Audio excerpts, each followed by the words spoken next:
जय सिया राम दोस्तों। इस वीडियो में हम बात करने वाले हैं Nisus finance service corporation limited company के आईपीओ के बारे में।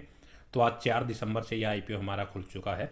कंपनी क्या बिजनेस करती है, उसके फाइनेंशियल्स क्या है, कंपनी कितने करोड़ रुपए का इशू साइज लेके आई है, उसका प्राइस बैंड क्या है, कब इस आईपीओ की लिस्टिंग होगी, इसका करंट ग्रे मार्केट प्रीमियम क्या चल रहा है, कंपनी जो ये पैसा रेज कर रही है उसका ऑब्जेक्ट क्या है, हमें इस आईपीओ में अप्लाई करना चाहिए या नहीं करना चाहिए, अगर करेंगे तो कितना लिस्टिंग गेन मिलने की हमें इसमें संभावना है। ये सारी ही बातें मैं इस वीडियो में कवर करूंगा, तो लास्ट तक वीडियो को जरूर देखिएगा। तो सबसे पहले अगर मैं कंपनी के बिजनेस की बात करूं तो इसकी जो स्थापना है 2013 में हुई थी, मतलब 10 से 11 साल कंपनी को हो चुके हैं। तो company mainly financial service provide करवाती है और कंपनी के जो कॉर्पोरेट क्लाइंट्स हैं कंपनी उनको transaction advisory service, fund and asset management, private equity and venture डेब्ट कैपिटल सॉल्यूशंस, ये सर्विसेज कंपनी प्रोवाइड करवाती है। अगर हम कंपनी के बिजनेस को डिटेल में समझे तो कंपनी ने अपने बिजनेस को 2 सेगमेंट में डिवाइड किया हुआ है। पहला है ट्रांजैक्शन एडवाइजरी सर्विस, दूसरा है फंड एंड एसेट मैनेजमेंट। अगर आपको सिंपल भाषा में समझाऊं तो अगर ट्रांजैक्शन एंड एडवाइजरी सर्विसेज की अगर हम बात करें तो जो भी प्राइवेट इक्विटी फंड्स हैं या फाइनेंशियल इंस्टीट्यूशंस हैं उनको अपने बिजनेस डेवलपमेंट के लिए या फिर कैपिटल स्ट्रक्चरिंग के लिए जो भी एडवाइजरी की ज़रूरत पड़ती है वो ये सर्विसेज कंपनी प्रोवाइड करवाती है। फिर कंपनी उनको जो ये एडवाइजरी सर्विस प्रोवाइड करवा रही है उसकी फीस कंपनी उनसे लेती है, तो उससे भी कंपनी का रिवेन्यू जनरेट होता है। दूसरा है हमारा फंड एंड एसेट मैनेजमेंट। तो फंड एंड एसेट्स मैनेजमेंट में कंपनी इन्वेस्टमेंट करती है। जो भी real estate and infrastructure sector के प्रोजेक्ट्स हैं कंपनी उनमें अपनी इन्वेस्टमेंट करती है। कंपनी जो इनमें ये इन्वेस्टमेंट करती है वो कंपनी का खुद का पैसा भी होता है, साथ ही जो कंपनी के इन्वेस्टर्स होते हैं उनका पैसा भी company real estate and infrastructure sectors में लगाती है और फिर सालाना उससे कंपनी की इनकम जनरेट होती है। मेनली 2 टाइप का ये कंपनी का बिजनेस देखने को मिल रहा है। कंपनी का जो एसेट्स अंडर मैनेजमेंट है, मतलब अभी फिलहाल कंपनी की जो इन्वेस्टमेंट चल रही है जो कि real estate and urban infrastructures में कंपनी ने की हुई है, तो फाइनेंशियल ईयर 2024 के अकॉर्डिंग वो लगभग 1000 करोड़ की कंपनी ने इन्वेस्टमेंट की हुई है। काफ़ी अच्छी इन्वेस्टमेंट कंपनी ने की हुई है। और जनवरी 2024 के अकॉर्डिंग कंपनी के 3 ऑफिसेज हैं जो कि 2 तो इंडिया में देखने को मिल रहे हैं और एक इंटरनेशनली देखने को मिल रहा है। कंपनी की कुछ अगर हम स्ट्रेंथ की बात करें तो कंपनी वेल स्टैब्लिश्ड है, कस्टमर फोकस्ड है, मतलब अपनी कस्टमर्स की ज़रूरतों का वो कंटिन्यूसली ध्यान रखती है।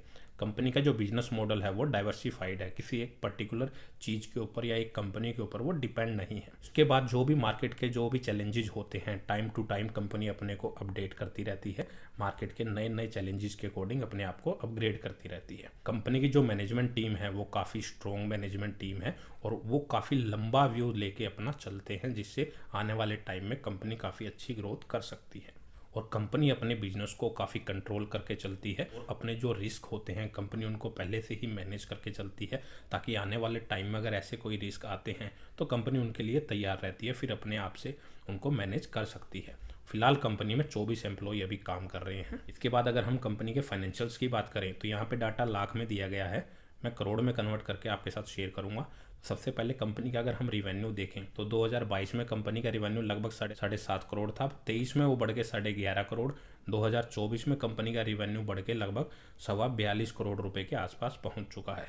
तो 3 सालों में अगर हम देखें तो कंपनी का रेवेन्यू 7.5 करोड़ से 42 करोड़ रुपए के आसपास पहुंच चुका है। 5 से 6 गुना का जंप उसमें नजर आ रहा है। तो कंपनी काफ़ी अच्छी तेजी से ग्रो कर रही है। और फाइनेंशियल ईयर 25 के फर्स्ट क्वार्टर में कंपनी का जो रेवेन्यू है वो लगभग 15 करोड़ रुपए रहा। बाद अगर हम कंपनी का प्रॉफिट देखें तो 2022 में कंपनी का लगभग 1.29 करोड़ रुपए का प्रॉफिट था, 23 में वो बढ़ के 3 करोड़ रुपए और 2024 में कंपनी का प्रॉफिट 23 करोड़ रुपए को भी क्रॉस कर चुका है। तो लगभग 1.25 करोड़ रुपए से कंपनी का प्रॉफिट 3 सालों में 23 करोड़ रुपए तक पहुंच चुका है। तो आप देख सकते हैं कि कंपनी अपनी प्रॉफिट ग्रोथ को भी कितनी तेजी से बढ़ा रही है। और फाइनेंशियल ईयर 25 के फर्स्ट क्वार्टर में कंपनी का जो प्रॉफिट है वो लगभग 8.25 करोड़ रुपए के आसपास रहा। कंपनी के पास फिलहाल 22 करोड़ रुपए के रिजर्व है और उसके अगेंस्ट में कंपनी के ऊपर लगभग 6.5 करोड़ रुपए का कर्जा देखने को मिल रहा है। तो कोई इतना ज़्यादा कर्जा कंपनी के ऊपर देखने को नहीं मिल रहा है। अगर हम इसकी मार्केट कैपिटलाइजेशन देखें तो वो लगभग 429 करोड़ रुपए की है और इसका डेब्ट टू इक्विटी रेशियो 0.23 का है, जो कि इजीली कंपनी मैनेज कर सकती है।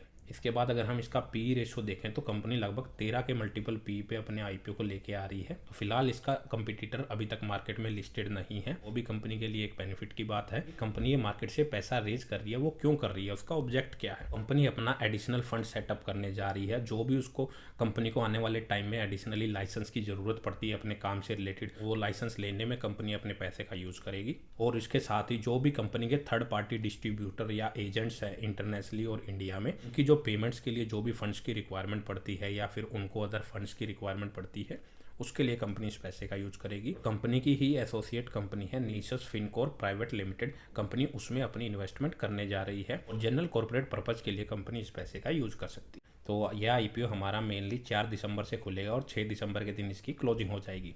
170 से 180 रुपये पर शेयर का कंपनी ने इसका प्राइस बैंड रखा है। एक लॉट में आपको इसमें 800 शेयर मिलेंगे और कंपनी जो टोटल इशू साइज लेके आई है वो 114 करोड़ रुपए का है, जिसमें लगभग 101.6 करोड़ रुपए कंपनी फ्रेश इशू के जरिए और ऑफर फॉर सेल के जरिए लगभग 12.5 करोड़ रुपए मार्केट से रेज कर रही है। जो 101.6 करोड़ रुपए कंपनी रेज कर रही है वो सारा का सारा कंपनी के ऊपर ही खर्च किया जाएगा और बचा हुआ 12.5 करोड़ रुपए है वो प्रमोटर्स के खाते में जाएगा। 9 दिसंबर के दिन हमें इसके अलॉटमेंट का पता लगेगा। 10 दिसंबर के दिन जिसको अलॉटमेंट नहीं मिलेगा उनका रिफंड क्रेडिट हो जाएगा और 10 दिसंबर के दिन ही जिनको अलॉटमेंट मिल जाता है उनके शेयर उनके डीमैट अकाउंट में क्रेडिट हो जाएंगे। या फिर 11 दिसंबर के दिन जब इस आईपीओ की लिस्टिंग होगी तो सुबह 10 बजे से पहले उनके शेयर उनके डीमैट अकाउंट में क्रेडिट हो जाएंगे। और रिटेल कैटेगरी के लिए इसमें सिर्फ 35% का कोटा रिजर्व रखा गया है। और अप्रोक्स अगर हम बात करें तो 38 से 39 करोड़ रुपए के जो शेयर हैं वो रिटेल कैटेगरी के लिए यहाँ पे रिजर्व रखे गए हैं। और रिटेल कैटेगरी में आप मिनिमम और मैक्सिमम एक ही लॉट अप्लाई कर सकते हैं, जिसके लिए आपको यहाँ पे 1,44,000 रुपये पे करने पड़ेंगे। और अगर आप HNI कैटेगरी में अप्लाई करते हैं तो उसके लिए आपको मिनिमम 2 लॉट बाय करने पड़ेंगे, जिसके लिए आपको 2,88,000 रुपये इसमें पे करने पड़ेंगे। और प्री आईपीओ जो प्रमोटर्स की होल्डिंग चल रही है वो 99.74% की चल रही है। पोस्ट आईपीओ वो घट के लगभग 73.2% की रह जाएगी। तो अप्रोक्स 26% की हिस्सेदारी यहाँ पे कंपनी के द्वारा बेची जा रही है। हम इसका आज के दिन करंट ग्रे मार्केट प्रीमियम देखें वो लगभग 28% के आसपास चल रहा है, जो कि टोटल 50 रुपये के आसपास फिलहाल देखने को मिल रहा है। और एक लॉट में आपको इसमें 800 शेयर मिलेंगे, उस पर 50 रुपये इसका ग्रे मार्केट प्रीमियम चल रहा है। तो ये लगभग 40,000 रुपये का प्रॉफिट आपको करंट ग्रे मार्केट प्रीमियम के अकॉर्डिंग दे सकता है। काफ़ी अच्छा लिस्टिंग गेन ये आपको दे सकता है। अब बात आती है कि हमें इस आईपीओ को अप्लाई करें या ना करें। तो कंपनी के सभी पैरामीटर्स देखने के बाद कंपनी का बिजनेस भी काफ़ी अच्छा नज़र आ रहा है और कंपनी वेल स्टैब्लिश नज़र आ रही है और कंपनी अपने सेक्टर की पहली प्राइवेट इक्विटी फार्म होगी जो मार्केट में लिस्ट होने जा रही है। और कंपनी का बिजनेस भी काफ़ी अच्छी रेट से ग्रो कर रहा है। उसके साथ ही कंपनी की प्रॉफिटेबिलिटी भी बढ़ रही है और कंपनी अपने बिजनेस के लिए ही नए लाइसेंस लेने के लिए इस पैसे का यूज करेगी। अगर आप एक लॉन्ग टर्म इन्वेस्टर हैं तो आप इस आईपीओ को अप्लाई कर सकते हैं। कंपनी काफ़ी अच्छी है। और अगर शॉर्ट टर्म की बात करें तो फिलहाल के हिसाब से इसका जो ग्रे मार्केट प्रीमियम चल रहा है वो 28% के आसपास चल रहा है। तो मे भी जब 6 दिसंबर के दिन ये आईपीओ क्लोज होगा तो आप दिन में उसके क्लोज होने से पहले 10 से 11 बजे के बाद आप इसका तीसरे दिन का सब्सक्रिप्शन स्टेटस चेक कीजिए और इसका लेटेस्ट ग्रे मार्केट प्रीमियम जरूर चेक कर लीजिए। अगर वो फिर भी 30% या उससे ज़्यादा का चल रहा है तो आप शॉर्ट टर्म लिस्टिंग गेन के लिए भी इसमें अप्लाई कर सकते हैं। अगर वो 25% या उससे कम चल रहा है फिर थोड़ा रिस्क रहता है कि कई बार मार्केट में गिरावट आ जाती है, तो ग्रे मार्केट प्रीमियम में भी हमें काफ़ी उतार चढ़ाव देखने को मिल जाते हैं। तो और यह है एक एसएमई आईपीओ है तो इनमें रिस्क काफ़ी ज़्यादा रहता है, क्योंकि हम जब शेयर बेचने जाते हैं तो वो लोट टू लोट ही सेल होते हैं और कई बार मार्केट्स में बायर्स नहीं मिलते, तो जिसकी वजह से कई बार हमें अपने शेयर्स जब बेचने की सोचते हैं तब वो नहीं बिक पाते और फिर लॉस में ही हमें वो बेचने पड़ते हैं। तो आप अपने इस रिस्क को ज़रूर ध्यान में रखें, उसके बाद ही अपना कोई डिसीजन लें। तो दोस्तों इस वीडियो में इतना ही।